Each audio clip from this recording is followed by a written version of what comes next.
So I don't know what you did for Thanksgiving, but I went up the Central Coast to spend a couple of days with a friend and her family. Her mother's, I don't know how many more Thanksgivings Mom's going to have. So I spent some time. And I like to take the train up.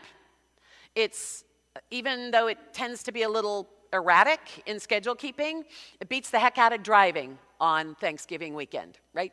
Plus, I look out. It's beautiful. I can knit, I can read. In fact, I can write a sermon, which I did. But on the way up, I wasn't working. It was Thanksgiving Day. And I had a conversation with a guy, which generally I keep to myself on planes and trains, because you just, you start a conversation with somebody, you don't know if it will ever end. Well, this guy was real interesting, right? Real interesting. We started talking spirituality. Like you do, carefully, right? And he didn't hesitate in the course of our conversation to tell me about his recovery story. He'd been sober for 20 years. And it really was a delightful and fascinating conversation. It came to a natural close, and he left me alone. It was really great. But we talked a lot about how important small things are. Like adulting things, like grocery shopping so you have healthy food in the house and you don't have to go to the drive-thru again. Brushing your teeth, even at night when you don't feel like it. Paying your bills, going to the dentist. Real grown-ups go to the dentist. And we talked about how these small things that seem insignificant really build on themselves until something is transformative. A big change happens, and you can't even always put your finger on it. Like what I was just saying about the church. The church continually evolves, and every once in a while we have to pause and say, wow, we've really made a turning. We've really changed with the times, and some new things are happening, and some old things have faded away. And he was definitely affirming something that I have experienced, that the biggest transformations happen from consistent small actions, repeated small actions, even if sometimes it feels like water on a stone. Everybody thinks it's the big stuff, he said. They think God is going to strike them sober or rich or thin or something, that some overwhelming spiritual transformation will descend upon them, and all of the failings that they dislike about themselves will suddenly, magically be removed. Poof. And he said, it just doesn't happen that way. He said, without God, I couldn't make any of these changes. But if I don't do my part, God can't do God's part. And here's my point. He told me the wildest thing. He had just driven coast to coast to go to a men's spiritual retreat week and then back again. And here's the kicker. He said, and I drove the speed limit the whole way. Right? So I don't know about you, but my first thought was, what a weirdo. Coast to coast. And I thought, what would happen if we did something like that? What would happen to you if just tomorrow you drove the speed limit wherever you went? Now, it's cheating kind of, isn't it? If you get on the freeway and you can't go any faster than the speed limit. But when you have the opportunity to go 37 in a 35 zone and you go 35 instead, what happens when you do that? I'm going to give you a second to think about that. Just think about it. What an interesting spiritual discipline, spiritual experiment, to drive coast to coast. And he calculated it. He said, boy, it took 3 hours more than if I had sped. 3 hours, that's all, out of the multi-day trip. What would happen to our thinking if we did a little thing like that? Now, I want to reassure you that he was not suggesting that everybody should do that. He wasn't sanctimonious. He wasn't smug or self-congratulatory at all. He just thought it would have a spiritual impact for him, and it did. He said, think about it for a minute. Dashing as fast as I can to the opposite coast to go to a spiritual retreat about peace and serenity. and jump in the car and dash back? He had a point. At first glance, we kind of have to slow down and look at the small stuff in today's scripture. We have a tendency to listen to this story and imagine that it's really about Mary and Jesus, which of course Mary and Jesus feature in this.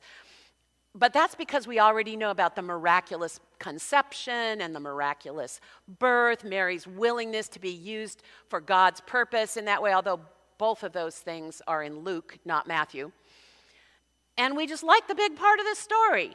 It's the one we hear the most. But it's actually a story about the smallest character in this whole tale. The least important. The person who technically isn't really necessary. Right?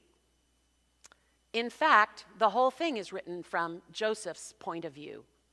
And I think it's time maybe we let Joseph back into the story. He plans to wed Mary, finds out she's pregnant, which is none of his doing, and he knows it. An interesting set of circumstances proceeds from there. And in this story, Joseph, the least important character, why is he even there? The whole story could happen without him. But I think he's there for a reason. So we can see ourselves. So we can see ourselves in a story that we don't seem to have a role in, except as observers. It's tempting to see all of the stories in the Bible, but particularly the Christmas story, as something we look at and have feelings about and adore or love or have nostalgia or sentiment about, or perhaps have distaste or annoyance about. But we don't ever see ourselves reflected in the story. But Joseph's experience would have been noteworthy to Jesus' early listeners, to the early Christians, because it follows a pattern. And it's a pattern that starts in Genesis and doesn't stop until Revelation. First, Joseph wonders about this pregnancy. Something happens that seems perplexing at best, catastrophic at worst, and this happens over and over and over and over in the Bible. Some terrible thing has happened, or at least some peculiar thing has happened. And then Joseph has a dream, and God speaks to him of God's presence and what God has planned and what his part in it is. I tell you, we could have a 27-week Bible study on the dreams people have in the Bible. This dream overcomes his doubts. He's in good company now. Noah, Jacob, Moses, Sarah, Esther, Ruth, all of them. He's told by an angel to do something, which is pretty much what the messengers of God do, is they arrive, and first thing they do is they say, "Be not afraid," because if an angel showed up in your bedroom, you might be a little nervous. Be not afraid, and then they tell you what to do. And then Joseph is obedient to God in belief and action. In belief and action. Peculiar situation, dream, reassurance, obedience. Check, check, check, check, check. Checks all the boxes. His experience is not unique. And the people who first heard this story would have said, "Ooh, this is right in line with what we've been reading about all along." The purpose of Matthew's gospel is to call forth from Christians, to remind us that we are being asked to daily follow the way of Jesus, every day in some small way. In fact, the whole Christian story is kind of a litany. God does a thing, do something. God does a thing, do something. God does a thing, do something. We see, we notice, we experience, and then we respond. We respond. And the miracle happens for us in our response. In our response. That's where our lives change. Because believing a miracle happened is different than experiencing one in your own life. believing a miracle happened is completely different than experiencing it in your own life. In her book, You're Out of Date, God, Barbara Jurgensen relates a personal story, and I just thought it was perfect for today, so I want to share it with you.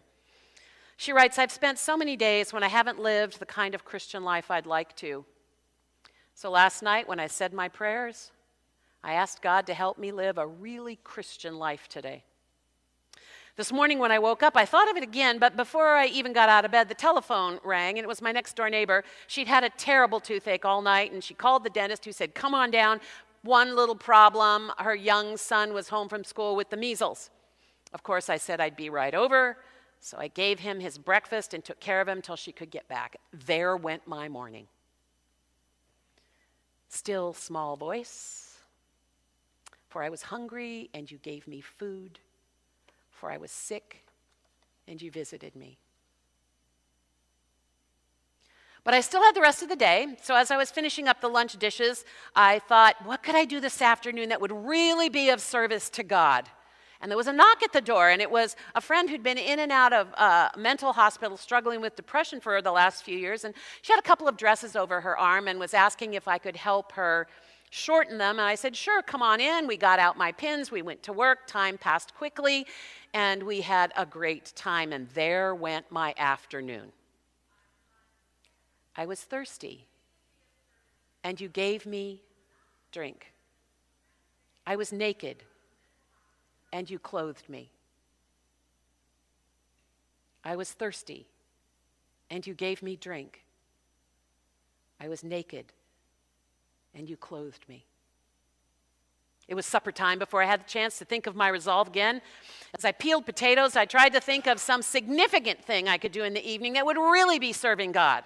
I know, you know where this is going, right? You know where this is going. But I just really related to this. But before I could think of anything, my husband George came in the back door. Right, we know where this is going. We're having company this evening. I met a fellow today who just moved into town, down the street a few blocks. He has a prison record, so he's struggling to get work. I thought we could get acquainted with him and his wife tonight and encourage them. I hope it's okay with you that I invited them. Sure, I said. Sure, it's fine. And now it's bedtime. Another day has passed, another day in which I haven't lived the kind of Christian life I think I should be living. I was a stranger, and you welcomed me. I was in prison, and you came to me. I want so much to serve you, God, but how can I with all these interruptions? Text sample is a retired professor of theology and society at St. Paul's Seminary in Kansas City, and he has a new book coming out, so I don't know what the title of it is, but as soon as it comes out, you'll know, because I'll be telling you all about it. Because I read an article, and it's got 400, no less, micro practices, what he calls micro practices. And that's what we're talking about today. Micro practices, and how incredibly transformative micro practices are. I can hardly wait. So this week, I want to invite you to a big challenge that I think will change your life. All week, drive the speed limit. Okay, I'll give you an alternative. Right up front. I heard that. Not going to happen. Okay. How about this, lay leader? How about you try to do one small thing one time this week, not even every day. Something so small no one notices but you. So small, no one even notices but you. Some small thing. It may not have to do with anybody else. It may just be something for you, because this is about your spiritual journey and the impact that small things have. So you may want to do something for someone else, but you can also just do one small thing for yourself. Let's see what happens.